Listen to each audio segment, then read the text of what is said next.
André était assis près du feu dans la forêt, attendant l'arrivée de l'ennemi. À ce moment-là, deux policiers s'apprêtaient à s'approcher de lui. Mais ils avaient peur d'être découverts, alors ils se tinrent à distance et commencèrent à discuter de tactique.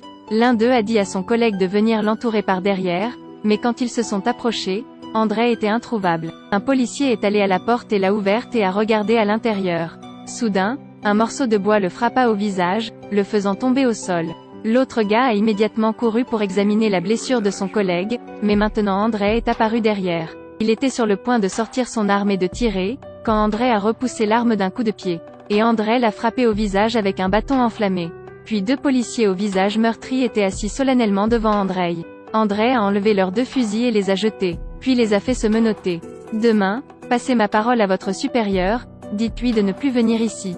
Pourquoi? Parce que ce n'est pas nécessaire. Le lendemain, alors que la police était sur le point d'agir, le chef de la police a découvert que deux personnes étaient portées disparues. Il ordonna à ses subordonnés de s'armer et de se préparer à l'action. Très vite, ils atteignirent la maison en bois. Quand ils furent prêts, ils ont ouvert la porte et ont trouvé deux policiers disparus menottés à la table. Le type au gros visage, après avoir été relâché, a cherché le chef de la police et a dit. Il a dit de ne plus chercher André. Le shérif a demandé pourquoi, parce que ce n'est pas nécessaire. Ce subordonné était trop honnête, ce qui a provoqué la colère du shérif et l'a battu. Bientôt, la police est allée dans la forêt à la recherche de traces d'André. André était à proximité, observant les policiers, et il a décidé de leur donner une leçon.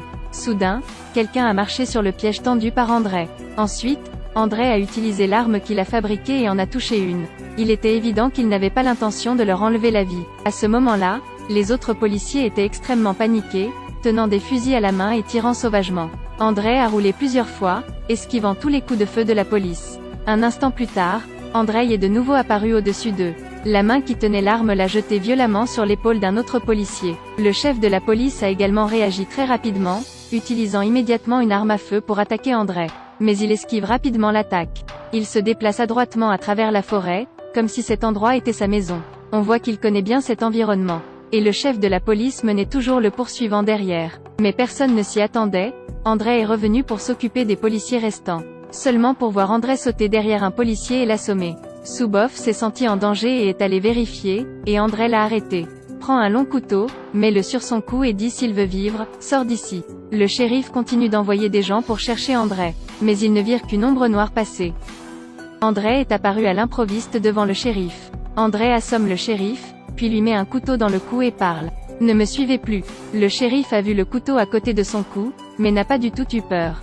Je n'ai jamais eu peur de toi. En entendant la réponse, André était très déçu.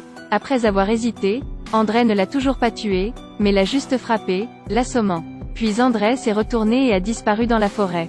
Le shérif est retourné à la base de Fortune. À quel point un agent est arrivé. C'était le colonel Voronov, autrefois supérieur d'André. Son but en venant ici était de demander au shérif de retirer rapidement ses troupes. Cette fois, aucun d'entre eux n'a été tué, car André les a intentionnellement épargnés. S'il prenait vraiment des mesures, vous n'auriez aucun moyen de vivre. Le chef de la police l'a entendu prononcer des paroles méprisantes et était très en colère. Je vais certainement le tuer, personne ne peut l'arrêter. Le colonel Voronov a vu cela et a juste dit ne me blâmez pas de ne pas vous avoir informé. En entendant cela, le chef de la police s'en fichait, il envoya rapidement un hélicoptère. Le shérif était au-dessus, voyant André en dessous, comme un faucon chassant une proie. Et André était en dessous, s'enfuyant rapidement. Le shérif a tiré à plusieurs reprises, mais n'a pas réussi à toucher André. André a essayé de s'enfuir, finissant par courir vers le côté de la falaise. André hésita un instant, tournant la tête pour regarder le shérif. Puis, il a décidé de sauter en bas. C'est au moment où il a commencé à danser que le shérif lui a tiré une balle dans l'épaule. André est tombé plusieurs fois sur la falaise, puis est tombé directement dans la rivière. Mais après qu'il soit tombé n'a pas émergé. Le shérif voulait être sûr, alors il était là depuis un moment. Ce n'est que lorsque le shérif a pensé qu'il était mort qu'ils sont partis. À ce moment, André s'est évanoui à cause de ses blessures et a été découvert par un vieil homme.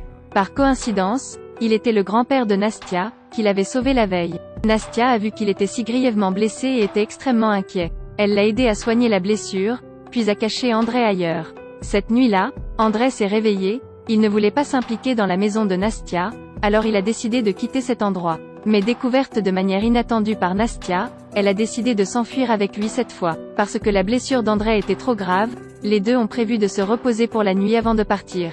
Mais le lendemain matin, un groupe de délinquants s'est précipité ici. L'homme chauve a dit à André qui se tenait en face de lui de déposer son arme. Mais André était un soldat. L'action rapide a stupéfié les gens à côté de lui. André a rapidement vaincu le voyou. Bientôt, un groupe de policiers est venu à la ferme. Et le shérif a aussi trouvé le couteau d'André.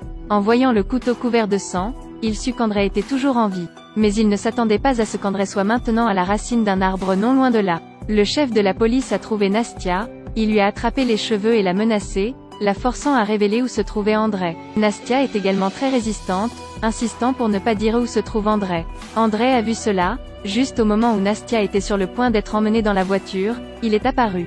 Le shérif a tiré 3 fois de suite, Nastia l'a vu et l'a repoussé, André en a profité pour s'enfuir. Le bruit des coups de feu a surpris le colonel Faumain, qui a couru pour réprimander le shérif. Le colonel Faumain est venu ici pour arrêter des criminels recherchés et ils ont tous été tués par André. Faumain dit que le reste n'a rien à voir avec le shérif, il veut capturer André lui-même. À ce moment-là, André est arrivé dans une maison abandonnée, les forces spéciales ont également suivi. Il a vu que l'ennemi était entièrement armé, alors il avait également l'intention de se rendre. Mais lorsqu'il entendit le cône électrique, il sut que le but de l'ennemi était de le capturer vivant. À bien y penser, André n'avait plus peur, il ne le voyait que tourner lentement le dos. Il a attaqué un policier, le faisant tomber, suivi par des coups de poing consécutifs qui ont battu le deuxième nom.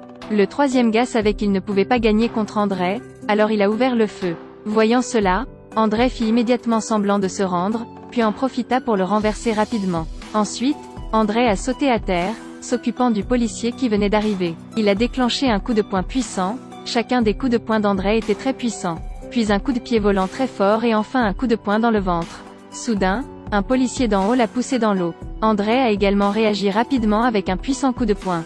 À ce moment, Faumain est apparu et a pointé une arme sur la tête d'André. André a vu cela et a jeté son arme de côté. Mais il ne s'attendait pas à vouloir capturer André vivant, alors il a rangé son arme. C'est vraiment lui qui cherche sa propre mort. Voyant cela, André l'a directement frappé. Au moment où il a su qu'il avait perdu, Faumain a sorti son arme, de manière inattendue, André a rapidement saisi une grenade. Il n'a pas hésité à retirer la goupille de fer, suivie d'une forte explosion. Faumain a rapidement sauté dehors et est tombé dans l'eau. André n'a pas non plus été blessé. Mais de façon inattendue, André est allé dans l'eau pour sauver Faumain, puis il s'est échappé. Mais ce à quoi il ne s'attendait pas, c'est que le shérif était à proximité.